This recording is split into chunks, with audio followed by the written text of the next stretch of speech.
विश्वनाथ ने किराए पर नया घर ले लिया था। संध्या का समय था। वे कचहरी से लौट आए थे और नरेंद्र की प्रतीक्षा में बैठे थे कि वह आए तो सारा परिवार भोजन करे। छोटा महेंद्र उनके पास भूमि पर बैठा था। भुवनेश्वरी भोजन की तैयारी में थी। उनकी गोद में भूपेंद्र था। नरेंद्र आया तो विश्वनाथ ने उसकी ओर देखा। तुम्हारी माँ बता रही थी कि तुमने वह कमरा छोड़ दिया। वहां कुछ असुविधा थी बाबा। वही तो पूछ रहा हूं, क्या असुविधा थी? पड़ोसियों के व्यवहार के कारण वो तन्मयता भंग होती थी।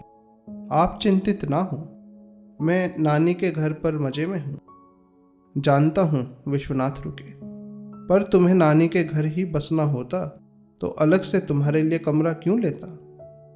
कमरा असुविधाजनक लग रहा था तो मुझे बताते, मैं तुम्हारे लिए दूसरे कमरे। नहीं, और कोई कमरा नहीं चाहिए, नरेंद्र ने झपट कर कहा। मैं नानी के घर ही रहूंगा।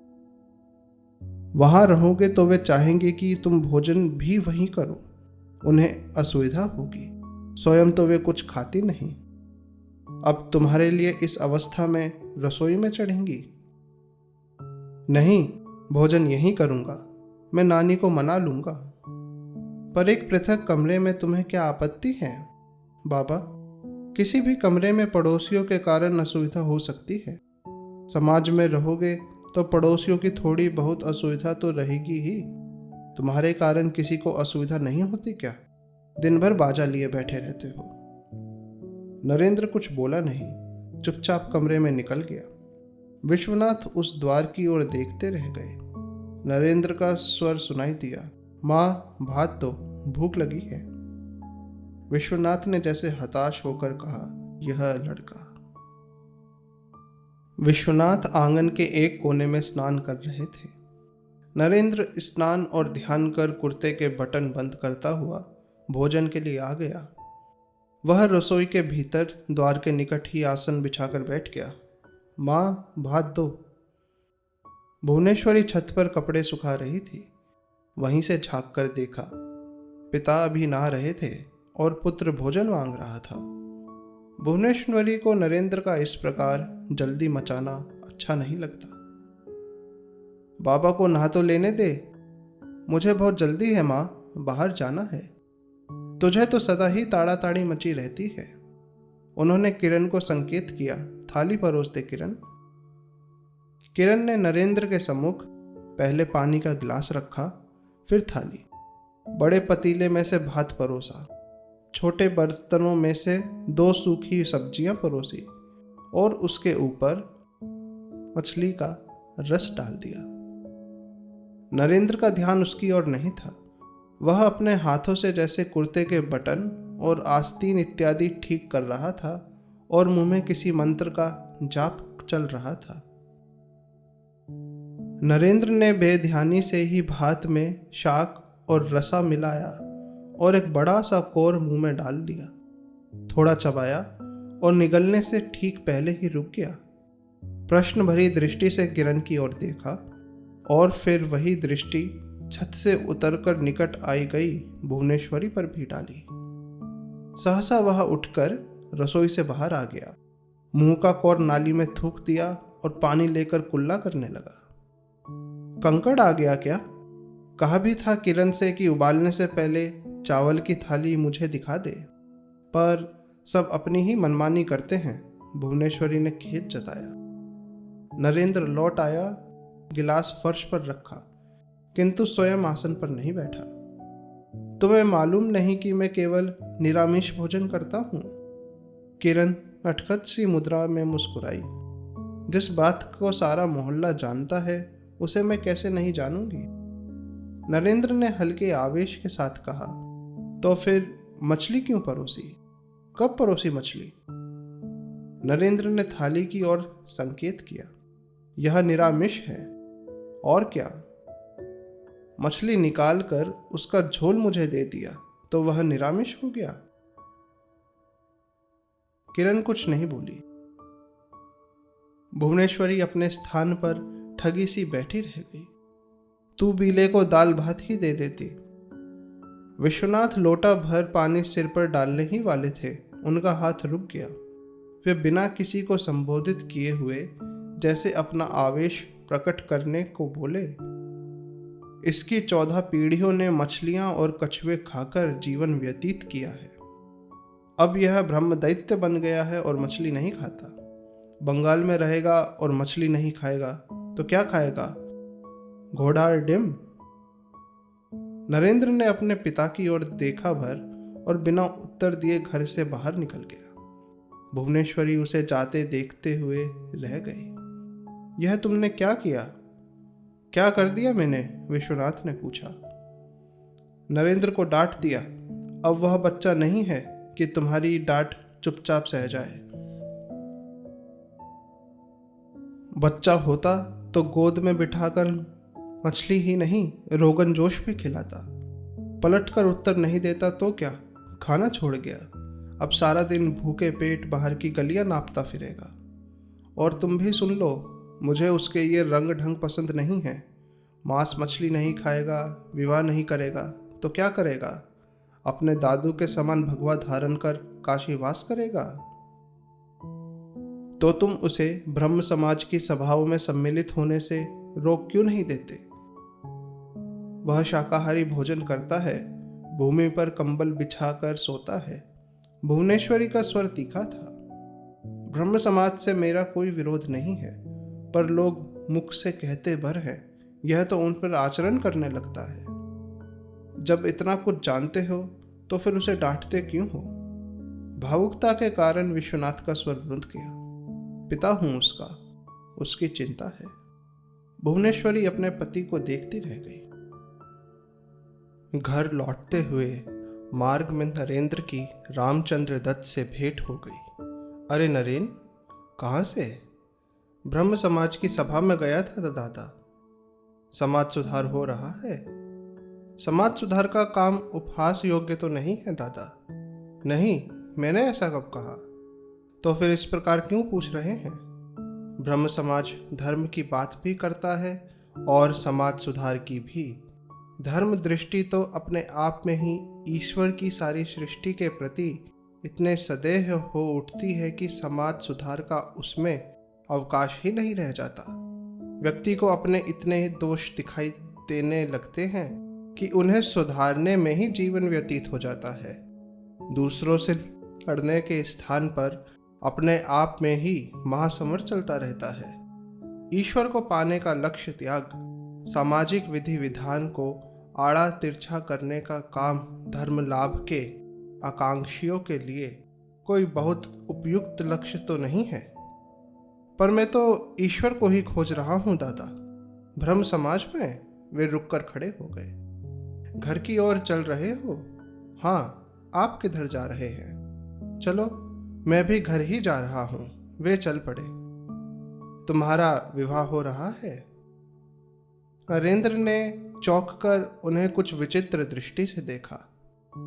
क्यों? क्या मेरी सूचना ठीक नहीं? रामचंद्र दत्त बोले। बाबा मेरा विवाह करना चाहते हैं, किंतु मैंने अभी हाँ नहीं की है। अभी नहीं करना चाहते, बाद में करोगे। कब? बाद की बाद में देखी जाएगी। अभी तो दादा मन में विवाह की कल्पना भी नहीं है। लड़की सांवली है इसलिए? नरेंद्र ने चकित होकर रामचंद्र दत्त की ओर देखा। मैं तो समझ रहा था कि बात चलाने से पहले बाबा मेरा मन भाप रहे हैं। पुत्र के विवाह के लिए पिता अपने पुत्र से अनुमति लेता है क्या? नहीं, अनुमति नहीं, मेरी इच्छा जानने के लिए। उसका वर्ण कुछ सांवला है। क्षतिपूर्ति के लिए कन्या के पिता 10 सहस्त्र रुपये देने को प्रस्तुत हैं। 10 सहस्त्र रुपये? क्या विश्वनाथ दत्त जैसे बड़े आदमी के इतने सुदर्शन और गुणवान पुत्र का इतना दाम भी नहीं आका जाएगा? नरेंद्र चुपचाप उनकी ओर देखता रहा। तुम्हारे बाबा ने भी मुझसे चर्चा की थी, किंतु कन्या के पिता ने तो मेरे पैर पकड़कर अनुनय के स्वर में भी गंभीर आग्रह किया है कि मैं किसी प्रकार तुम्हें सहमत कर लूं। समझाऊं, मनाऊं और आवश्यक पड़े तो थोड़ा दबाव भी डालूं। क्या बाबा को रुपयों की इतनी आवश्यकता है? नहीं जानता। उन्होंने इस विषय में मुझसे कोई चर्चा नहीं की है। रामचंद्र दत्त का घर आ गया। दोनों ने भीतर प्रवेश किया। राम ने उसे बैठाया। दादा, मैं विवाह नहीं करना चाहता। क्यों? विवाह मेरी आवश्यकता नहीं, मेरे लक्ष्य तक पहुंचने के मार्ग की बाधा है। रामचंद्र दत्त ने उसकी ओर एक गहरी दृष्टि से देखा। ओह, मेरा लक्ष्य ना रूप है, ना यौवन, ना धन, ना संतान। तो क्या है तुम्हारा लक्ष्य? विद्या, ज्ञान, यश, ख्याति? नहीं। ऊंचा पद? नहीं। समाज सुधार? देश की स्वतंत्रता? नहीं। तो मैं पत्नी नहीं, ईश्वर को खोज रहा हूं। रामचंद्र दत्त स्तब्ध रह गए। तुम विवाह इसलिए नहीं कि लड़की काली है? मुझे पत्नी नहीं, ईश्वर चाहिए। नरेंद्र का स्वर अत्यंत दृढ़ था। रामचंद्र दत्त को जैसे उन्माद हो गया, शरीर में रोमांच हो गया और आंखों में अश्रु आ गए। उन्होंने स्वयं को संभाला और बोले, इतने लोग विवाह करते हैं, बच्चे पैदा करते हैं, उन्हें पालते हैं, वे धर्म लाभ नहीं करते? वे मंदिर जाते हैं, पुण्य अर्जित करते हैं। वे मंदिर जाकर प्रसाद पाते हैं, ईश्वर नहीं। मैं ईश्वर को पाना चाहता हूं साक्षात, अपनी कल्पना या भावना में नहीं, प्रत्यक्ष। वह उठकर खड़ा हो गया। मैं ईश्वर से मिलना चाहता हूं, बातें करना चाहता हूं। मैं उसे वैसे पाना चाहता हूं जैसे पौराणिक कथाओं में साधकों ने उसे पाया है। रामचंद्र दत्त जैसे अपने आप में नहीं रहे। बोले, तुम जानते भी हो तुम क्या कह रहे हो? नरेंद्र ने उनकी ओर देखा। अच्छी तरह जानता हूं। ईश्वर को पाने के लिए संसार को त्यागना पड़ता है। जानता हूं, कबीर ने कहा है, हम घर जारा आपना, लिया मुराड़ा हाथ। अब घर जारो तासुका, जो चले हमारे साथ। मैं भी किसी ऐसे व्यक्ति को खोज रहा हूं जो अपना घर जला चुका हो और अब मेरा भी घर जला सके। इस मार्ग की कठिनाइयों को जानते हो? जानता नहीं हूं, किंतु जो है उसके लिए तैयार हूं। सुख आराम छोड़ सकता हूं, घर बार से नाता तोड़ सकता हूं, भोजन और निद्रा का त्याग कर सकता हूं, आवश्यकता पड़ने पर प्राण भी दे सकता हूं। और कुछ? रामचंद्र दत्त ने उठकर इस प्रकार की व्यग्रता से नरेंद्र को उसकी दोनों भुजाओं से पकड़ लिया। तो फिर इधर उधर क्या भटक रहा है? ईश्वर को पाना है तो दक्षिणेश्वर जा और ठाकुर के पैर पकड़ ले। किंतु नरेंद्र में किसी प्रकार का कोई उत्साह नहीं जागा। क्यों? मैंने सुना है दादा, दक्षिणेश्वर के काली मंदिर का वह पुजारी एकदम गवार है। रुककर राम की ओर देखा, किंतु राम ने तत्काल कोई उत्तर नहीं दिया। जो कुछ मुझे स्पेंसर, हैमिल्टन, लॉक के दर्शन ग्रंथों में नहीं मिला, वहां मुझे उस पुजारी में मिल जाएगा। वे उन दार्शनिकों को नहीं जानते, किंतु वो भगवान को जानते हैं। नरेंद्र ने चौंक कर उनकी ओर देखा। यह बात तो उसने कभी नहीं सुनी थी, किंतु उसे सोचना चाहिए था कि भक्त और दार्शनिक दो पृथक प्रकार के लोग होते हैं। तर्क प्रधान वैज्ञानिकों और बुद्धिजीवियों के इस लोक में, इस बौद्धिक युग के मध्य, इस पगले ठाकुर ने शायद ही यही सिद्ध करने के लिए अवतार ग्रहण किया है कि ईश्वर प्राप्ति के लिए बहुत बुद्धि, ज्ञान और तर्क की आवश्यकता नहीं होती। वह तो मात्र निर्मल हृदय से प्राप्त हो जाता है। आप उनका इतना सम्मान करते हैं? नरेंद्र का मन जाने क्यों गदगद हो उठा। हाँ, तुम्हें क्या बताऊं, उनके चरणों में बैठकर मैंने क्या पाया है। आप अपनी हताशा में उनके पास गए। उस मनस्थिति में व्यक्ति कहीं भी सांत्वना पा लेता है। डूबते को तिनके का सहारा होता है, किंतु मैं डूब नहीं रहा, तो उस तिनके को कैसे अपना सहारा मान लूं? सुरेश बाबू तो डूब नहीं रहे थे। रामचंद्र दत्त ने रुककर नरेंद्र की ओर देखा, जैसे उसके उत्तर की प्रतीक्षा कर रहे हों, किंतु नरेंद्र ने कोई उत्तर नहीं दिया। वे स्वयं ही कुछ संभल कर बोले, सुरेश बाबू के व्यसनों से मैं पीड़ित था और चाहता था कि वह उससे मुक्ति पाए। उन्हें जब मैंने ठाकुर से मिलने का परामर्श दिया तो उन्होंने कहा यदि वह पुजारी मेरी समस्या का समाधान ना कर पाया तो मैं उसके ऐसे कान खींचूंगा कि वह याद रखेगा। सुरेश बाबू ठाकुर की खिल्ली उड़ाने गए थे। आज वे उनकी चरण वंदना करते हैं।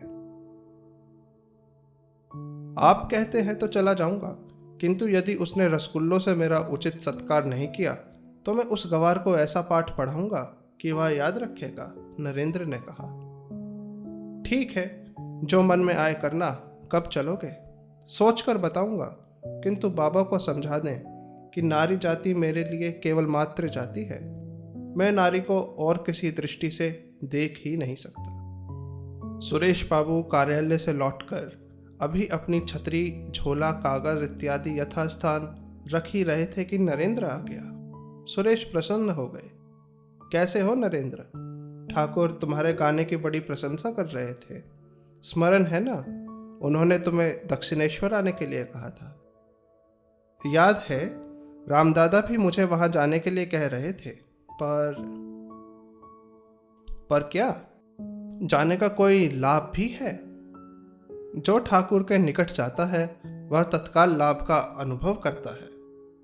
उस गवार देहाती से दिखाई देने वाले पुजारी में मुझे कुछ ऐसा दिखाई नहीं देता जिससे मेरी निष्ठा जम सके। उसकी साधना का तो मुझे पता नहीं, किंतु पढ़ा लिखा वह एकदम नहीं है। अंग्रेजी, संस्कृत, हिंदी अथवा अन्य किसी भाषा का ज्ञान उसे क्या होगा?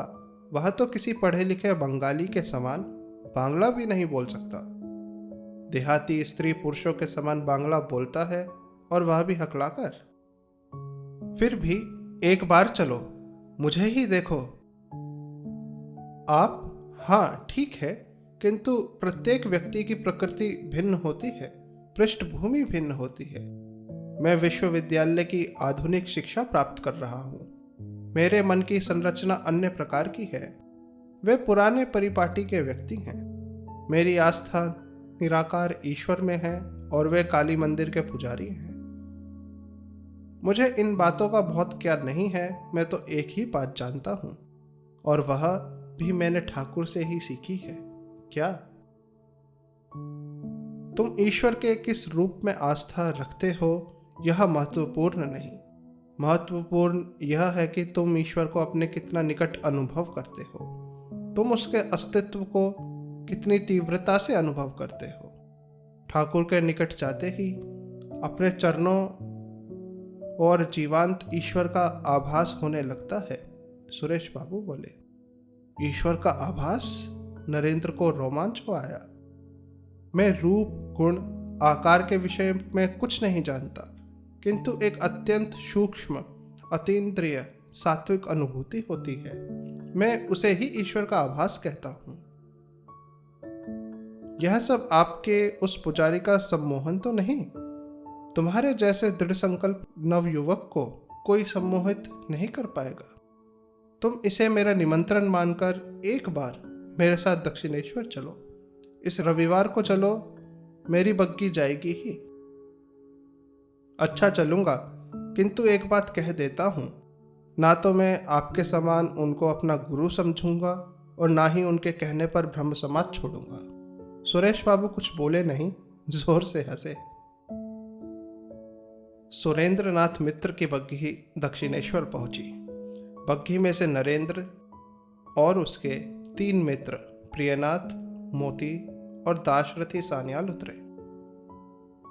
रामचंद्र दत्त सबके पश्चात बग्घी से उतरे। नरेंद्र ने देखा कि मंदिर के प्रांगण में प्रवेश करते ही सुरेश और राम दोनों ही अतिरिक्त श्रद्धा से झुक गए। सिर झुकाए और हाथ जोड़े दर्शन के लिए मंदिर के भवन की ओर चले। नरेंद्र और उसके मित्र उस ओर नहीं गए। नरेंद्र के मन में अतिरिक्त सावधानी थी और उसके मित्रों के चेहरे पर अपेक्षा और ऊब के भाव थे। वे लोग ठाकुर के कक्ष के सामने जा रुके। कमरा लोगों से भरा हुआ था। लोग फर्श पर बैठे हुए पूरी तन्मयता से ठाकुर की बातें सुन रहे थे। ठाकुर पूर्व की ओर मुख किए अपने तख्त पर बैठे थे और प्रसन्न वंदन ईश्वर की चर्चा कर रहे थे। जब एक बार हरिनाम या राम नाम लेते ही रोमांच हो जाता है, आंसुओं की धारा बहने लगती है, तब निश्चित समझो कि संध्यादि कर्मों की आवश्यकता नहीं रह गई। तब कर्म त्याग का अधिकार पैदा होता है, कर्म अपने आप ही छूट जाता है। उस अवस्था में केवल राम नाम, हरि नाम या केवल ओंकार का जप करना ही पर्याप्त है। संध्या वंदन का लय गायत्री में होता है और गायत्री का ओंकार में। नरेंद्र का सावधानी का कवच कब लुप्त हो गया उसे ध्यान नहीं रहा। वह ठिठक कर ध्यान से सुनने में लीन हो गया। ठाकुर की दृष्टि भी नरेंद्र पर पड़ी। तुम यहां बैठो। नरेंद्र अपने मित्रों के साथ कक्ष में प्रवेश कर चटाई पर बैठ गया। ठाकुर उनका निरीक्षण कर ही रहे थे कि सुरेश बाबू उनके निकट आ गए। ठाकुर, यह वही नरेंद्र है जिसने उस दिन मेरे घर पर गीत गाया था। हाँ, भजन अच्छा था वह। ठाकुर ने नरेंद्र की ओर देखा। और क्या सीखा है? कोई बांग्ला गीत भी गाते हो? बांग्ला गीत तो अभी 2-4 ही सीखे हैं, तो उन्हें में से कोई सुनाओ। बाजा उठा लो। ठाकुर ने एक कोने की ओर संकेत किया। नरेंद्र ने बाजा उठा लिया और गाया, मन चलो निज निकेतने। गीत के मध्य ठाकुर अंतर्मुखी हो गए और गीत समाप्त होते होते ठाकुर की चेतना बहिर्मुखी हो गई। वे अपने आसन से सहसा उठे और नरेंद्र की ओर चल पड़े। सबका ध्यान उस ओर चला गया। क्या कर रहे हैं ठाकुर? ठाकुर नरेंद्र के पास आ गए। नरेंद्र चकित सा रह गया। ठाकुर ने बिना कुछ कहे नरेंद्र का हाथ पकड़ उसे उसके उस स्थान से उठा लिया और खींचते हुए कमरे से बाहर वरांडे में उत्तर की ओर चल पड़े। ठगे से नरेंद्र की बाह पकड़ उसे लगभग घसीटते हुए से वे एक कमरे में प्रवेश कर गए।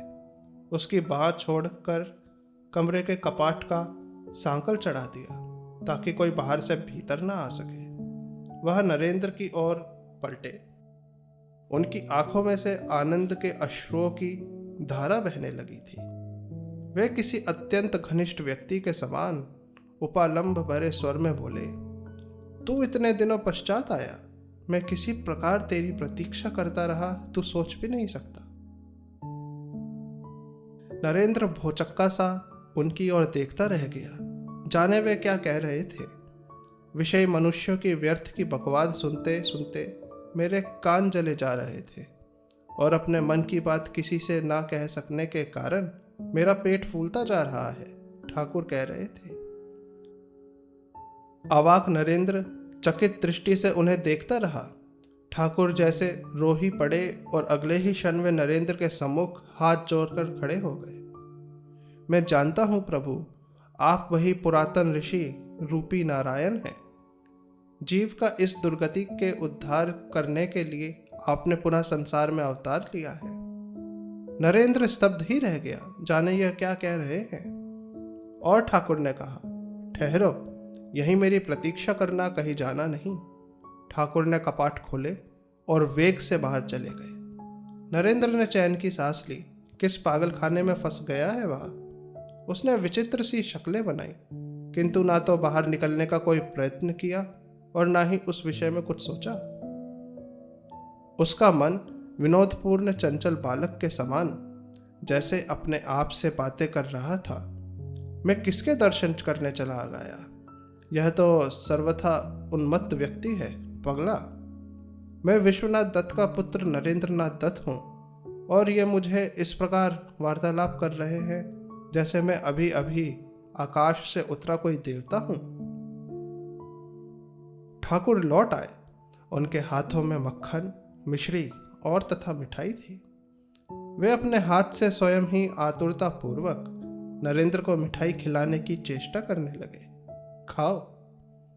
नरेंद्र ने उनका हाथ थामने का प्रयत्न किया।